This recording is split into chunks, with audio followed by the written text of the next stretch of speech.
the luxury tax, or the competitive balance tax, or the Yankee tax. Any way you look at it, it all amounts to the same thing.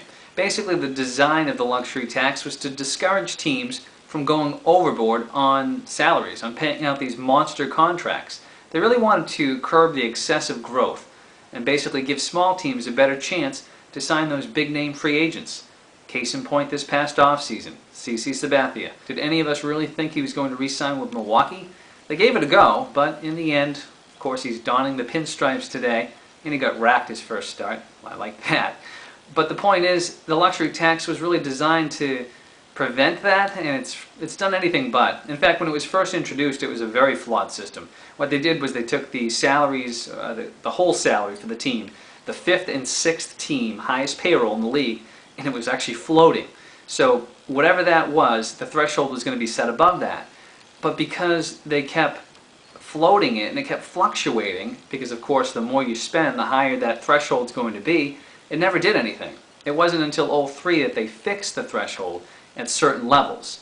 And what they've done now is if you abuse that, if you exceed that threshold, they're going to penalize you 22.5% over that additional amount, 30% for a second offense, and then 40% for a third offense in each subsequent.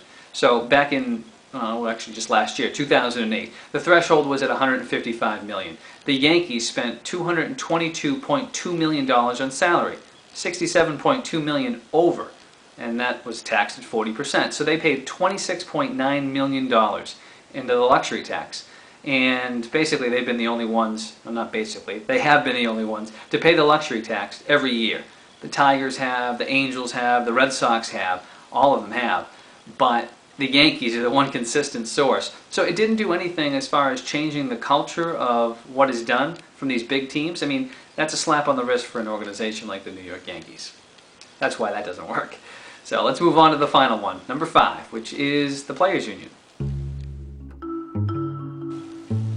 The Players Union, the strongest union in all of America. They've been pushing around the commissioner of baseball for years. And the only reason we're as far along as we are with the steroids is because of Congress. When Donald Fehr, the head of the Players Union, came under fire. They've been able to really get their way through the years. And if I was a player, I'd be ecstatic. Because of Donald Fehr mostly, there's guaranteed contracts, there's lucrative pensions. The free agent is the freest of any sports. And we all know how high the contracts are these days. And that's all a product of him. You look back in 2005, Alex Rodriguez almost came to Boston. Who stepped in? The Players Union. Because he was willing to give up part of his salary, they said, no, no, no. We're not going to do that. We want to keep the salaries jacked, and what's good for you, we need it to be good for everyone.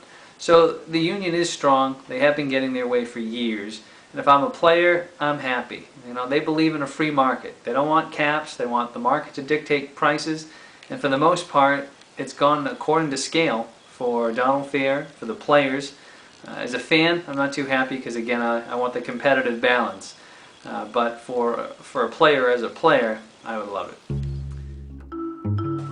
If things continue at the rate they are now, I envision a time several years from now where my son, now 14 months, him and I go out to a game at Fenway. The Red Sox play a small market team and are crushing them as the 7th inning stretch rolls around. The organ keys up and 39,000 start singing, "Take me out to the ball game." And then at the end of that rendition, I turn to my son Barrett and say, "Hey, you having a great time, little man? Having fun today?" And he says, "Hey, Dad, I love spending time with you and I love going to the game. But do you think next time you can take me out to the competitive game?" For David Bonvie, which is me, I'm saying so long. I love you guys. Sports economics rules.